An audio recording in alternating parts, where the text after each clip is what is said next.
Good evening students.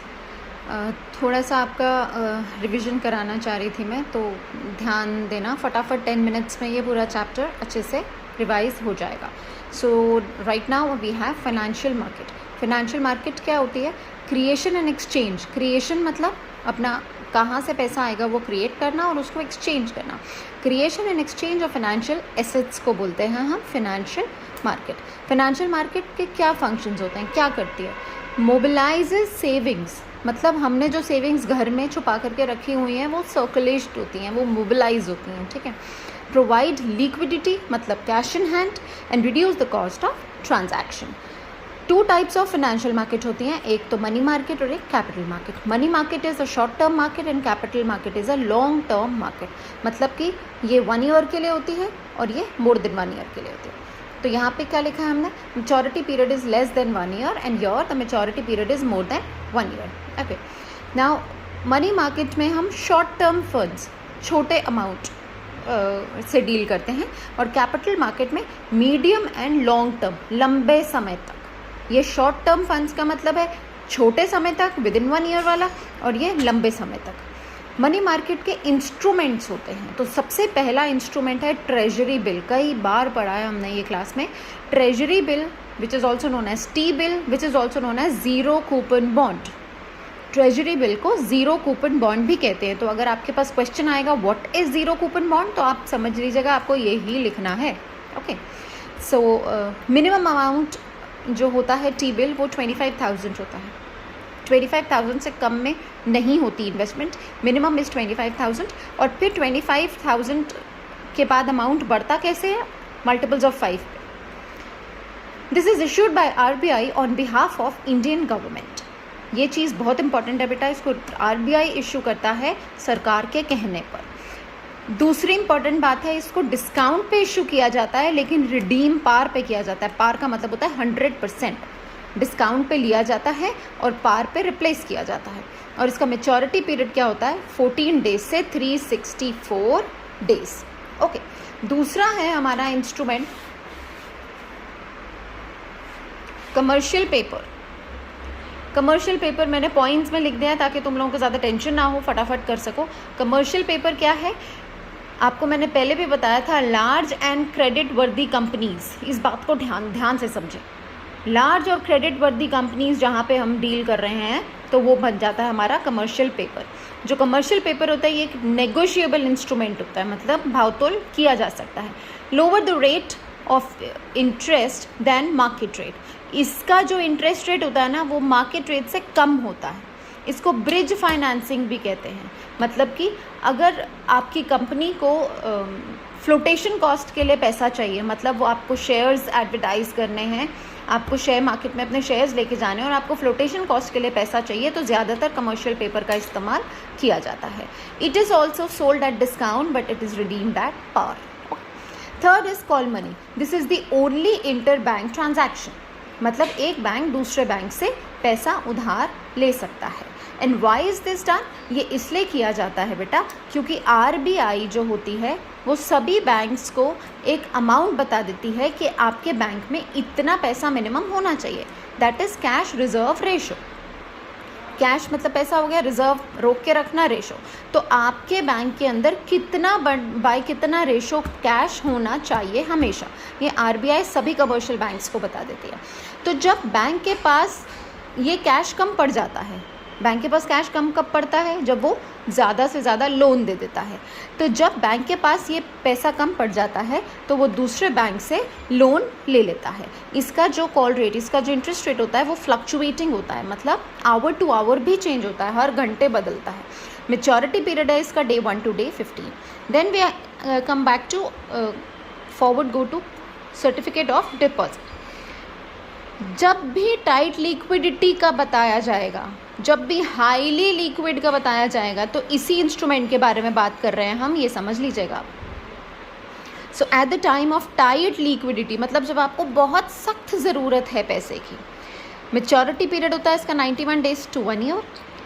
When the deposit growth of bank is slow but the demand for credit is high. मतलब कि उधार तो सब लोगों को चाहिए मगर डिपॉजिशन नहीं कर रहा है कोई, तो ऐसे समय पे certificate of deposit is memorised. Then is commercial bill. What is this commercial bill बेटा? इसको बिल ऑफ एक्सचेंज भी कहते हैं।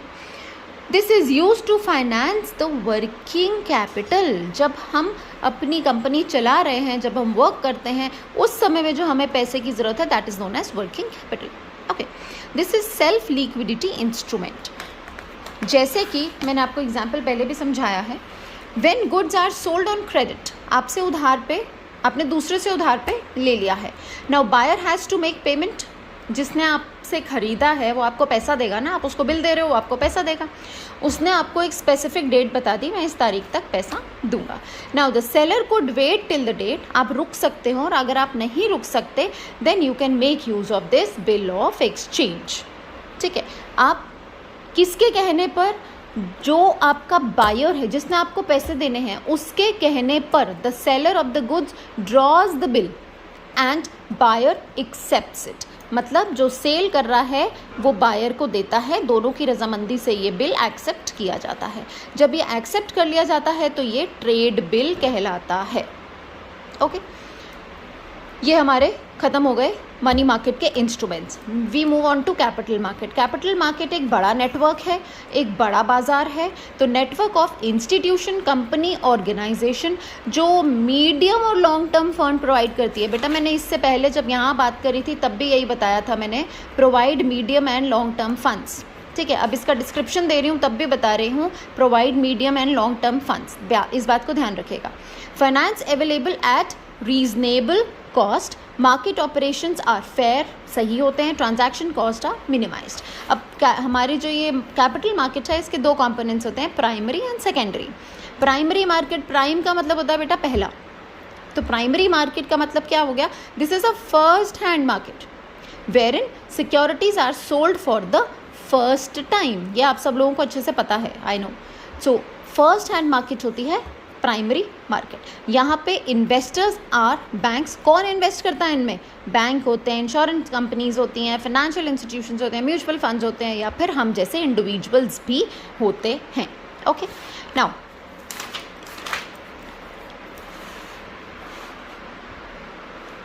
Methods of flotation. Methods of flotation में क्या हो गया? मेथड्स ऑफ फ्लोटेशन मतलब जब हमें अपनी सिक्योरिटीज़ स्टॉक मार्केट में लेकर के गए हैं, हम अपनी सिक्योरिटीज़ को फाइनली अब बेचने गए हैं, तो क्या क्या मेथड्स हैं उसके? Floating new issues in primary market. सबसे पहले हम क्या करेंगे? Offer through prospectus. मैंने बहुत बार बताया आपको क्लास में प्रॉस्पेक्टस किसे कहते हैं। तो ऑफर थ्रू प्रॉस्पेक्टस मतलब एक तरह की हम एडवर्टीजमेंट करते हैं लोगों को कि ये मेरी एडवर्टीजमेंट है, ये एक तरह की डायरेक्ट अपील है इन्वेस्टर्स को। अब आप ये सब पढ़िए जो मैंने इसके अंदर लिखा हुआ है और आप मेरी कंपनी में इन्वेस्ट करिए। So which means companies invite public to apply. Okay, prospectus is the direct appeal. Direct appeal कर रहे हैं हम इन्वेस्टर से। और मीडियम ऑफ क्या है ये? This is the medium of advertising securities. दूसरा है ऑफर फॉर सेल। सेल मैंने आपको बताया था, सेल में क्या होता है? डिस्काउंट पे दिया जाता है ऑब्वियसली। तो ये जो सेल लगाई जाती है खाली ब्रोकर्स के लिए लगाई जाती है। Securities are not issued directly to the public, first issued to intermediaries and stock brokers at fix price. सीधा ही पब्लिक को नहीं दे देते हैं, पहले आता है नंबर इंटरमीडिएटर्स और ब्रोकर्स का, फिर आता है नंबर, अगर इसमें से बच जाए तो आता है नंबर पब्लिक का। अच्छा, दूसरी इंपॉर्टेंट बात, आपने अगर ब्रोकर को एक फिक्स प्राइस पे बेच दिया, उसके बाद वो ब्रोकर फर्दर कितने में रीसेल कर रहा है उससे आपका कोई लेना देना नहीं है। आपने तो सेल में कर दिया ना, आपकी तरफ से तो चला गया। अब ब्रोकर आगे क्या कर रहा है, that is not your cup of T, right. Third is private placement, which means private placement में आप खुद सिलेक्ट करते हो कि आपको कौन से इन्वेस्टर को बुलाना है, इनवाइट करना है और किसको मना करना है। मतलब कि मैंने आपको क्लास में बताया था ये मुझे पसंद है, ये मुझे पसंद नहीं है, ये वाला कॉन्सेप्ट है प्राइवेट प्लेसमेंट में।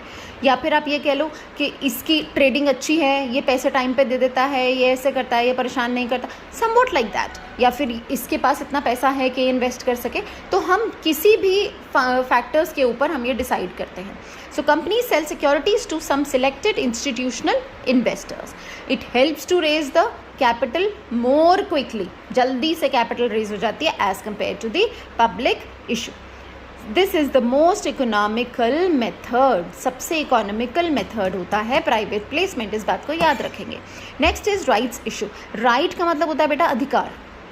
राइट्स इशू मीन्स कि आपके शेयर्स पे सबसे पहले किसका अधिकार है? सबसे पहले आपके एग्जिस्टिंग शेयर होल्डर्स का अधिकार है, मगर कितना? जितना उनका शेयर है उतना, जितने प्रपोर्शन के वो शेयर होल्डर हैं सिर्फ उतना।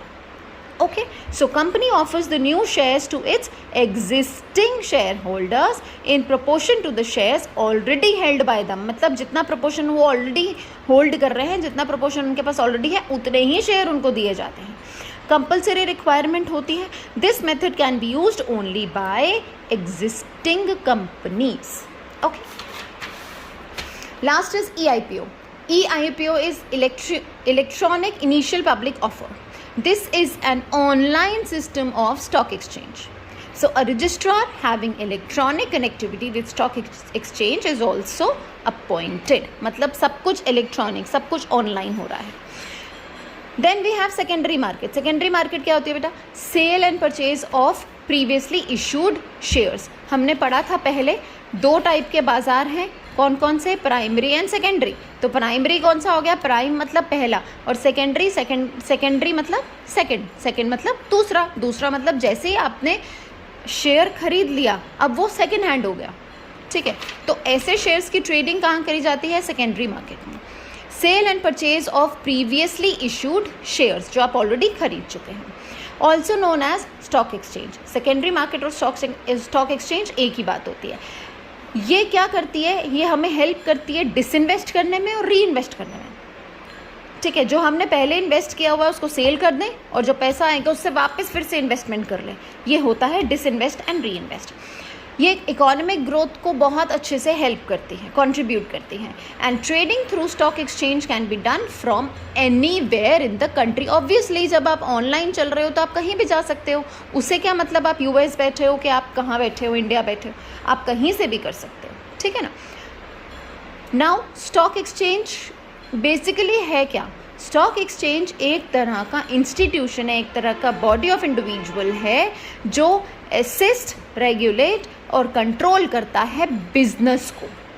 कौन से बिजनेस को? शेयर्स के बिजनेस को। ध्यान से सुन लो दोबारा, एक ऐसा इंस्टीट्यूशन है जो असिस्ट करता है, रेगुलेट करता है और कंट्रोल करता है बिजनेस को। Which business? Buying and selling of securities. Okay, इसके फंक्शंस क्या होते हैं? स्टॉक एक्सचेंज का फंक्शन है ये बहुत लिक्विडिटी और मार्केटेबिलिटी, मतलब बड़ा बाजार है, हमें वैरायटी ऑप्शंस मिलते हैं, and liquidity quickly cash in hand हो जाता है।